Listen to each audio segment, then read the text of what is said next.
stop scrolling. If you sell your gold or silver today, you are not reacting to a market crash.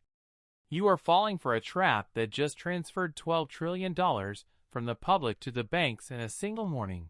Take a breath. Step away from the ledge. And for the love of God, put the phone down before you hit the sell button. Because if you sell today, if you look at a screen full of red and panic out, you are not just losing money. You are walking straight into one of the most sophisticated traps in modern financial history. You are being hunted. And right now, the hunters are winning. Ladies and gentlemen, Asian Guy here. It is Monday, February 2nd, 2026. If you check the markets today, you probably feel sick to your stomach. Gold is down hard. Roughly 13%, trading near $47.50. But silver? Silver was executed. Down 36%. Trading around $83.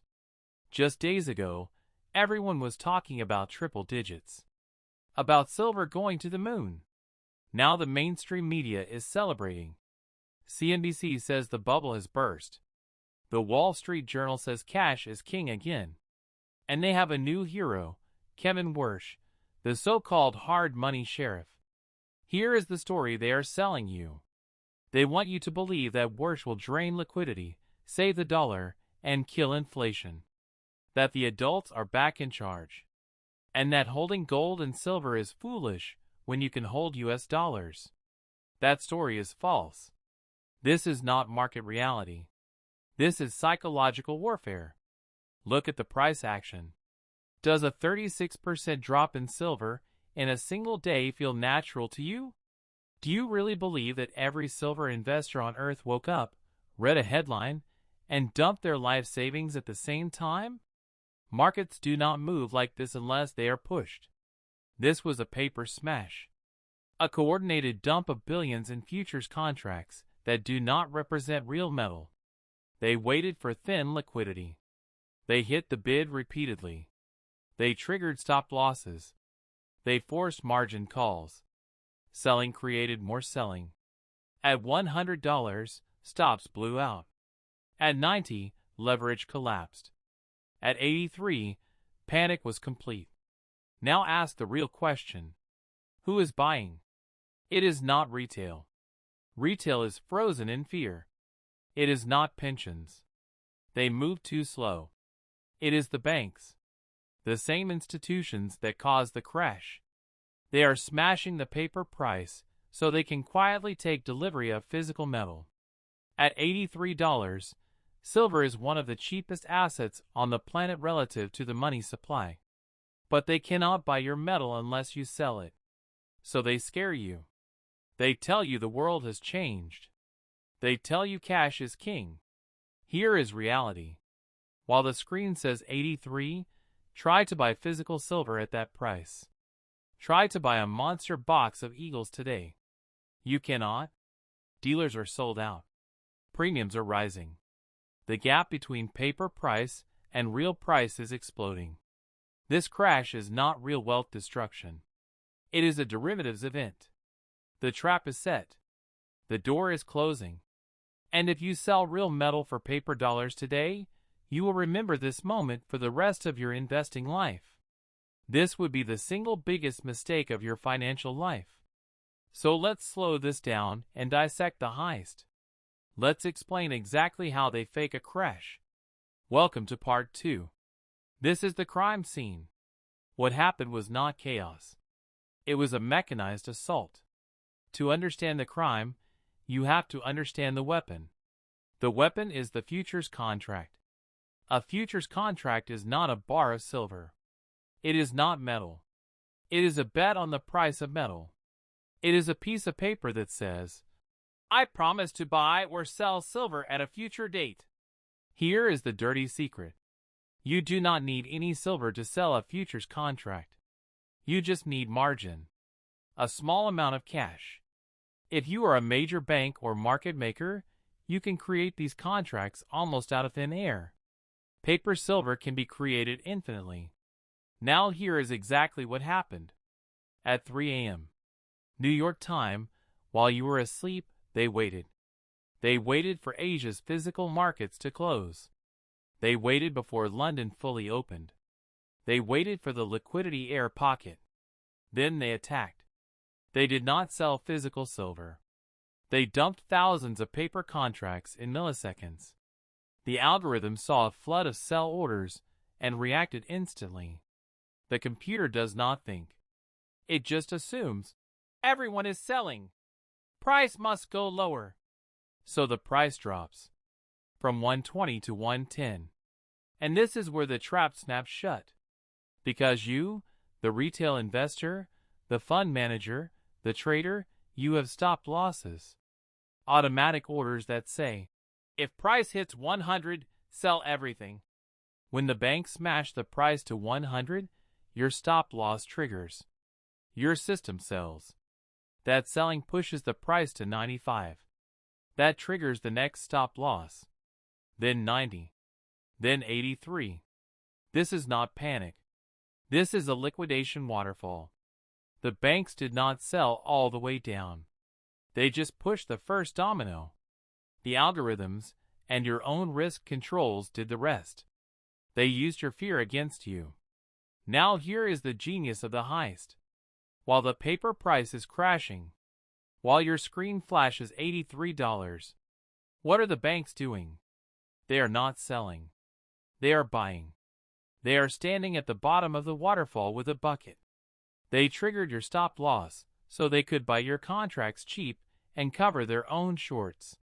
They forced you to sell low so they could buy low. They cleared their books. They erased their liabilities. And most importantly, they disconnected paper price from physical reality. Because nothing changed in the real world. The mines did not suddenly produce more silver. Solar panels did not stop needing silver. Industrial demand did not vanish. The shortages we talked about all week are still there. The Shanghai vaults are still tight. Hong Kong is still stressed. Only the paper world changed. And they are betting you do not know the difference. But here is the most dangerous part of this operation. It is not the price. It is the story. They need a cover narrative. They cannot say, we manipulated the market. So they gave you a hero, Kevin Warsh. They want you to believe he is the modern Volcker. That he will drain liquidity. That he will save the dollar. That is a lie. And in part 3, we are going to prove it with math. Because with $38 trillion of debt, hard money is not possible. Not politically. Not economically. Not mathematically. Part 3 is next. We are going to look at the debt trap. They need you to believe that the man in charge, Kevin Warsh, has a magic wand. That he can drain liquidity, crush inflation, and restore the purchasing power of the US dollar without breaking anything. This is the Volcker myth. And it is one of the most dangerous delusions in finance. Let's do a quick history check. In 1980, Paul Volcker raised interest rates to nearly 20%. It worked. Inflation died. But here is what they never tell you. In 1980, U.S. debt to GDP was about 30%. Today, it is over 120%. In 1980, total national debt was under $1 trillion. Today, it is over $38 trillion. That difference changes everything. You cannot run the Volcker playbook when you are drowning in debt. It is not politically difficult. It is mathematically impossible. Here is the debt trap the media refuses to explain. With $38 trillion in debt, every 1% increase in interest rates adds roughly $380 billion a year in interest expense. At 5% rates, interest alone eats most federal tax revenue. To pay the interest, the government must borrow more money. That is not discipline. That is a debt spiral. And Kevin Warsh knows this. So why is he talking tough? Why are markets being smashed? Because this is a bluff. This is a head fake. He is intentionally allowing a deflationary shock. Crushing stocks. Crushing gold. crushing silver. Why? Because he needs cover. He needs asset prices to fall so that when something breaks, he can pivot. And something will break. The repo market, treasury auctions, bank liquidity. When that happens, the story flips overnight. We have a crisis. We have deflation. We must print to save the system. He creates the problem so he can be the hero with the solution. This crash is not the end of inflation.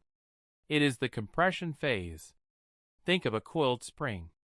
To launch it, you have to push it down first. They are compressing gold and silver right now, using rate fears and geopolitical noise as excuses. But when the bond market cracks and the printers turn back on, that spring releases. And it releases with the force of $38 trillion of unpayable debt behind it. So when you hear, "Cash is king," translate it. Cash is king for about 15 minutes. Cash is king until the Treasury cannot pay the bills. Then cash is trash. We go from deflation fear to inflation reality fast. The current drop in precious metals is the market mispricing the pivot. The market believes tightening will work. The math says it cannot. When Wirsh fails, he fails in the inflationary direction. He will be forced to print more money than any central banker in history just to keep the system alive. Which brings us to the most important question of the day. If the smart money knows this, where is the money actually going? You see red numbers and assume money is leaving. It is not. It is transforming. It is moving out of paper claims that can be created infinitely and into physical assets that cannot. Which brings us to part 4. Gresham's Law. Let's follow the money. Right now, the media is screaming the same headline everywhere. $12 trillion just evaporated. And everyone is asking the same question. Where did the money go? I am here to tell you that is the wrong question. Money does not evaporate. Just like energy, it is not destroyed. It changes hands. That $12 trillion did not disappear. It was transferred. From weak hands to strong hands. In the largest wealth transfer of the decade. You need to visualize the flow of capital. On one side of the river is the retail investor. This is the guy who bought paper silver last week. He bought calls. He bought an ETF. Because someone on YouTube promised a squeeze. This morning, he looks at his phone. Silver down 36%. Headlines screaming deflation. Kevin Wirsh is coming. Cash is king. He panics. He hits sell. He locks in the loss and runs back into US dollars. In that moment, he trades a 5,000-year store of value for a fiat currency that is being diluted every single day, all because a chart looks scary for a few hours. Now look at the other side of the river. That side is crowded. Central banks, bullion banks, sovereign funds, insiders. They are not staring at the chart. They are looking at value. They see the paper price at $83. They know the physical reality did not change. So when the retail investor sells his paper claim, the whale buys it. But here is the key. The whale does not hold the paper. They immediately turn around and say one word. Deliver. They use the paper contract as a ticket to drain physical metal out of the vault. Your panic subsidizes their accumulation. You are selling insurance on a burning house for pennies. They are buying it with a smile. This is Gresham's Law in action. Bad money drives out good money. In this system, paper dollars and paper silver are the bad money. Physical metal is the good money. The paper price collapse does not bring more metal to market. It does the opposite. Ask yourself this. If the screen says silver is worth $83, but you know its real value is far higher, are you selling? No. You pull it off the market. Miners slow sales. Refiners hold back supply. Dealers lock vaults. The lower the paper price goes, the scarcer the physical metal becomes. This is why the crash creates shortages, not abundance. While TV screams, sell off, the logistics system is flashing red. Metal is being withdrawn from exchanges, leaving registered inventories, moving into private storage, and some of it is leaving the system entirely. Private vaults in Switzerland, Singapore, the Cayman Islands. No reporting, no transparency. Once metal goes there, it is gone. Off the grid. This is the ultimate irony of the "cash is king" narrative. By smashing prices to make the dollar look strong, they are accelerating the end of the dollar system. They are draining the collateral at a discount, emptying the vaults to create the illusion of deflation. But once the vaults are empty, the game ends. When physical supply stops flowing, price does not drift. It snaps. So do not be the patsy at the poker table. The 12 trillion did not go to heaven. It went into the pockets of the people who engineered this move. And if you want to beat them, you have to do what they are doing, not what they are telling you to do.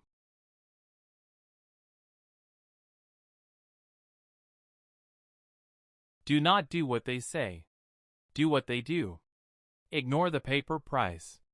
Look at the physical reality. And the physical reality is simple.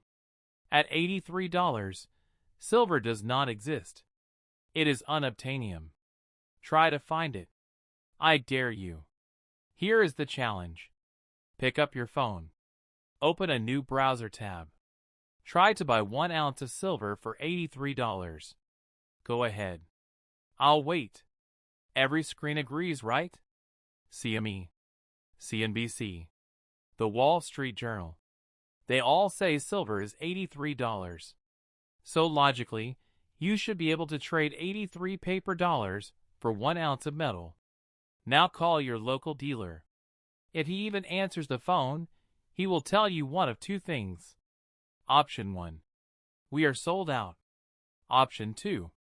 Yes, we have some eagles, but the price is not 83. The price is 120. Welcome to unobtainium.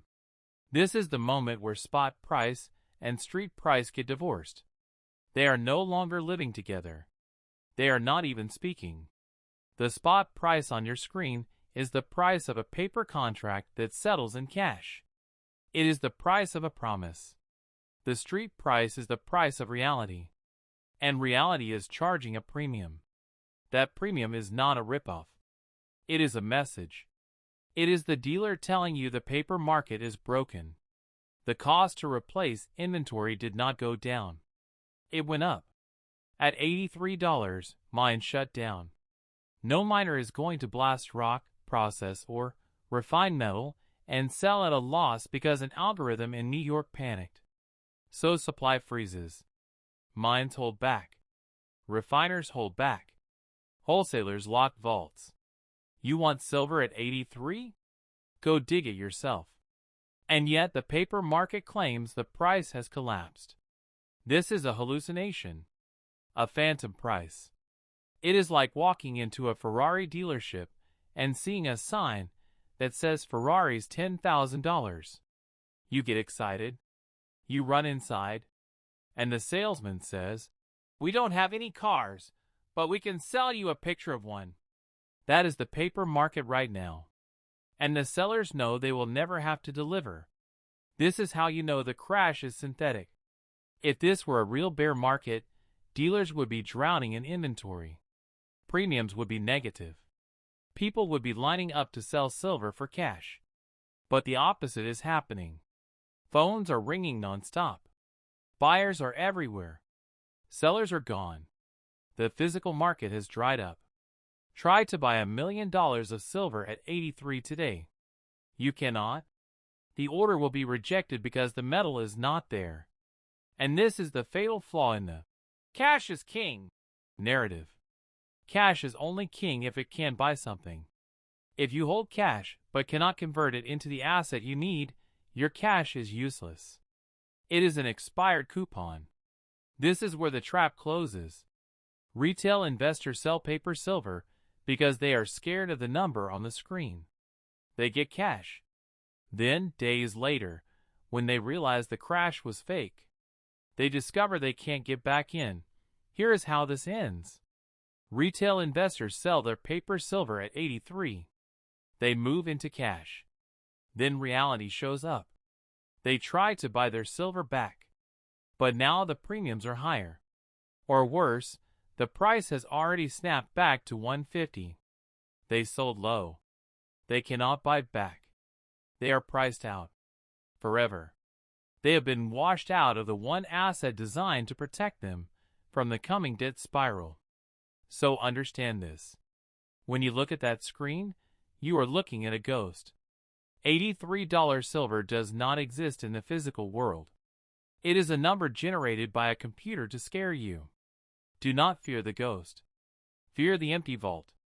Fear the day, coming sooner than most people think, when the paper market admits defeat and declares force majeure because there is no metal left to deliver. On that day, price will not rise. There will be no price. There will be no offer. Silver will be priceless. So let's end this. We just watched $12 trillion of paper wealth vanish in a single morning. We watched a political narrative convince the world that cash is king. We watched silver smash to a number that has no connection to reality. And we watched physical metal disappear into private vaults owned by the same people telling you to sell. The conclusion is unavoidable. This is not a market crash. This is a clearance sale for the elites. They engineered panic to shake weak hands out one final time. They want your gold. They want your silver. And they are willing to destroy the paper price to get it. You are standing at a crossroads. Path 1.